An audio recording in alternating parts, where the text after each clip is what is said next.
बंधुओं एवं श्रद्धाशील बहनों, श्री भगवती सूत्र में एक चर्चा चल रही थी। चर्चा यह थी, दुष्प्रतिकार क्या है। दुष्प्रतिकार का अर्थ है जिसका बदला कठिनाई से दिया जा सके, बदला उतारा जा सके, बहुत मुश्किल से, कठिनाई से। वे ऐसी तीन बातें भगवान ने बताई। पहली बात बताई, अम्मा पीयूलो, माता पिता का जो उपकार संतति के ऊपर होता है, और सीधे शब्दों में कहें, माता पिता का जो उपकार हमारे ऊपर है, किसी और की क्या बात करें, अपनी बात करें। तो माता पिता का जो उपकार हमारे पर है, या जिस किसी व्यक्ति के ऊपर है, उसका बदला सहज से चुकाया नहीं जा सकता, बदला नहीं उतार सकते। इसलिए इसका नाम दुष्प्रतिकार है। बहुत कठिनाई से, बड़ी मुश्किलों से जो उतारा जा सके। आपके मन में आया होगा तो उतर तो सकता होगा, कठिनाई से सही। और वो कैसे उतरे ये भी बता दें, उसकी चर्चा करेंगे, बात करेंगे। पहले तो जिनका व्यक्ति पर, हमारे पर उपकार है, उनका बदला कैसे उतारा जाए, ये आगे की बात है। पहले तो ये स्वीकार करें कि हमारे ऊपर उपकार है, और ये उपकार ऋण के रूप में है, कर्ज के रूप में है। यह है उतारना चाहिए, तो ये यहाँ कहा गया। दूसरी बात जो भगवान ने कही, जिसका व्यक्ति के ऊपर बहुत ऋण होता है, उपकार होता है, वह है भट्टी यस्य। भर्ता शब्द यहां आया। वैसे तो भर्ता शब्द का एक अर्थ पति होता है, पर एक शब्द के बहुत अर्थ होते हैं। अनेकार्थ कहते हैं इसे, अनेक अर्थ है। बुद्धिमान कौन है? जो शब्द के अर्थ को जहां पर क्या लगेगा, क्या लगाना चाहिए, इस बात को जानता है, वो ज्ञानी है, बुद्धिमान है, समझदार है। एक उदाहरण सामने रख ले समझने के लिए। बंधुओं, कई शब्दों के कैसे कैसे अर्थ होते हैं। एक शब्द है सैंधव। क्या शब्द है? नहीं समझ आया, दोबारा समझ लो। सैंधव एक शब्द है, सैंधव। इसी से सैंधा नमक जो बोलते हैं वो बना हुआ है। सैंधव शब्द है, मूलतः है। इस शब्द के कई अर्थ हैं। सैंधव माने नमक और सैंधव माने घोड़ा। घोड़ा भी अर्थ होता है इसका। एक आदमी भोजन कर रहा था और उसने कहा सैंधव माने, सैंधव लाओ। और जो सेवक था भोजन ला रहा था, उसने सुना सैंधव माने, सैंधव लाओ। वह अस्तबल से घोड़ा खोल करके ले आया। हाँ जी, आ गया। मूर्ख आदमी है, इसको समझ नहीं है कहाँ किस शब्द का कौन सा अर्थ लेना चाहिए। भोजन करते हुए घोड़े का कोई प्रयोजन नहीं है। भोजन करते तो नमक का प्रयोजन है। एक आदमी को, मालिक को बाहर जाना था। वह तैयार हो गया, सामान सब पेटी में झोली में रख लिया, तैयार हो गया।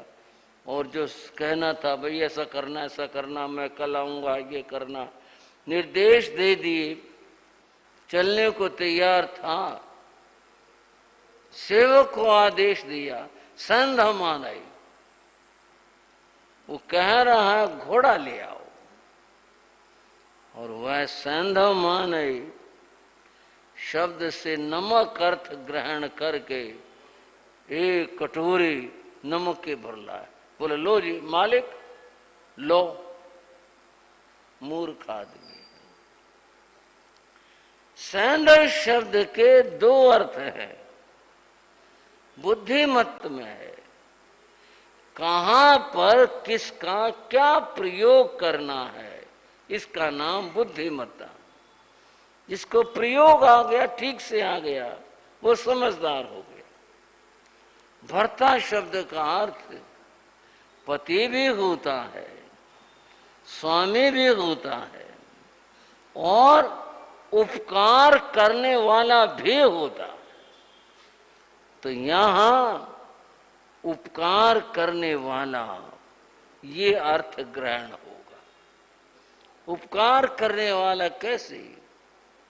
कोई व्यक्ति किसी विपत्ति में, मुसीबत में है, अभावों में जी रहा है, उसकी स्थिति को देख करके कोई आदमी उसका सहयोग करता है, जो भी संभव है, जिस तरह का भी है। रुपए पैसे की जरूरत है तो उससे सहयोग करता है, वस्तु की जरूरत है उससे सहयोग करता है, जो अपेक्षा है उस समय में उसकी, उससे सहयोग करता है। तो यह उस व्यक्ति का उसके ऊपर उपकार हुआ, उपकार करने वाला यहां भर्ता कहा गया। बंधुओं, उपकार करना किसी के ऊपर, किसी का काम करना, ये बहुत अच्छी भी है, बहुत बड़ी भी है और महान बात। तुलसीदास ने कहा, पुरहित सरिस धर्म नहीं भाई, पर पीड़ा सम नहीं अधमाई। परहित सरिस धर्म नहीं भाई, परहित दूसरे का भला करना, हित साधन करना, इसके समान कोई धर्म नहीं है। परहित दूसरे का हित करना, ऐसा करना धर्म नहीं भाई, इसके समान धर्म नहीं है। जब भी कभी देखो कोई जरूरतमंद है, आवश्यकता में है, उसका सहयोग करो। और पर पीड़ा सम नहीं अदमाई, किसी को दुख देना, किसी का काम बिगाड़ देना, किसी को कष्ट पहुंचाना, इससे बड़ी कोई अधमता और नीचपना नहीं है। जो किसी का काम खराब करता हो, बिगाड़ता हो, किसी को मुसीबत में डालता हो, ऐसा करता हो, इसके समान कोई और पाप नहीं है, कोई अधमता नहीं है। अतएव परोपकार करना एक बड़ी बात है। बंधु, एक बात ख्याल में आई। पूज्य गुरु महाराज संघ शास्त्रा शासन सूर्य गुरुदेव पीतमपुरा दिल्ली में विराजमान थे। एक बार एक रोहतक से परिवार दर्शन करने आया, गाड़ी लेकर आए। दर्शन किए, बैठे, ठीक है, गुरुओं के पास आते हैं, बैठते हैं, बातचीत की, चर्चा की, जो था, फिर मंगली सुनकर वो चले गए। उनकी बात बता रहा हूं कि वो गाड़ी से जा रहे थे और जो भाई था वो खुद ही गाड़ी चला रहा था। उसने देखा आगे एक गाड़ी पलटी पड़ी है और एक्सीडेंट हो गया भी। तो एक तो बात यहां यह है कि आदमी ये सोचे क्या लेना है, काम कहीं पुलिस का चक्कर पड़ जाएगा और गवाही देनी पड़ेगी और कोई मामला हो जाएगा, अपनी गाड़ी निकाल चल आगे, दुनिया है, यूं ही मरते जीते रहते हैं। एक तो ये भाव है और एक ये भाव है, और बेचारे पता नहीं जीवित है या क्या हुआ इनका, इतनी भारी मुसीबत, गाड़ी पलटी पड़ी है, कोई बात है। ये दो तरह के भाव हैं, एक में परोपकार का भाव है और एक के अंदर हृदयहीनता और संवेदन का न होना है। उस भाई ने गाड़ी रोकी, गाड़ी रोकी, बल्कि परिवार वाले बोले क्या बात है, कोई चक्कर में पड़े, चल। बोले नहीं नहीं, गाड़ी रोकी। जैसे वो गया, उस गाड़ी के समीप कुछ लोग वहां कुछ कर रहे थे। उसने तो सहज में ये सोचा कि ये हेल्प, सहायता के लिए आए होंगे, उठा रहे होंगे, कोई यहाँ गर्दन में कुछ इस तरह से कर रहा था, कोई हाथ सा कुछ उठाना के भी ये इनको उठा करके और यहाँ ठीक जगह रखना चाह रहे होंगे। वो जैसे गया, थोड़े से कदम दूर पर रहा, उसने देखा वो लोग तो उनके आभूषण उतार रहे थे और वो अकेला था, वो कई थे। फिर भी उसने हौसला किया और हौसला करके लगा, क्या बात है, कौन हो? अब चोर के तो पांव कमजोरी होते हैं, जैसे उसने थोड़ी ललकार से करी तो वो सारे छोड़ के भाग गए। जिसका हाथ जो आया था वो तो आ गया था, बाकी जिसके हाथ जो लगा बाकी छोड़कर भागे वो। और उसने वहां खड़े होकर जोर से चिल्लाया, सहायता सहायता। कुछ और लोग फिर सड़क पर गुजरने वाले इकट्ठे हो गए उसने बताया भाई कुछ लोग इनके आभूषण उतार करके ले गए और इधर भागे उधर गए। वो लोग बेचारे, कोई बेहोश था, कोई करहा रहा था, कोई बुरी स्थिति में थे। उसने अपने परिवार के सदस्यों को गाड़ी से उतारा, बोले चलो भाई उतरो सारे। उतारा और उतार करके उन घायलों को गाड़ी के अंदर डाला, उन लोगों की मदद से डाला और फिर उन्हें रोहतक के मेडिकल में ले गया। वहां ले जाने के बाद भी कुछ कानून और औपचारिकताएं ऐसी हैं, वो वहां भी कहा पुलिस का जब तक इसका रजिस्ट्रेशन नहीं होगा हम हाथ नहीं लगाएंगे कुछ। वो थोड़ा भाई इस बारे में अच्छा जानकार सा था, उसने सारे काम करवाए और उनको दाखिल करवाया। फिर सबके सामने उनकी तलाशी ली भी, किसी का कार्ड मिल गया तो फोन भी करवाया, वैसे तुम्हारी गाड़ी एक्सीडेंट हो गई, तुम्हारे जो इस गाड़ी में सवार थे जो भी तुम्हारे हैं वो अस्पताल के अंदर हैं। और थोड़ी सी देर के बाद में उनके लोग आ गए, संभाल लिया, परिवार आ गया, तो फिर वो लोग बच गए। उस व्यक्ति की बात यह है कि वो परिवार को वहां छोड़ करके आया, वो परिवार को ले आया, परिवार वाले आ गए। वो उतनी अर्थपूर्ण बात नहीं, अर्थपूर्ण बात यह है अपना काम छोड़ करके उसने दूसरों का कार्य किया, इसको उपकार कहते हैं। परोपकार किया उसने, और इसके बाद भी वो घर से चक्कर लगाता रहा। भाई कोई चीज की जरूरत हो, जैसा होता अस्पताल में भाई दूध पहुंचा दिया, कुछ और उनके खाने की चीज पहुंचा दी, ऐसा वो करता रहा।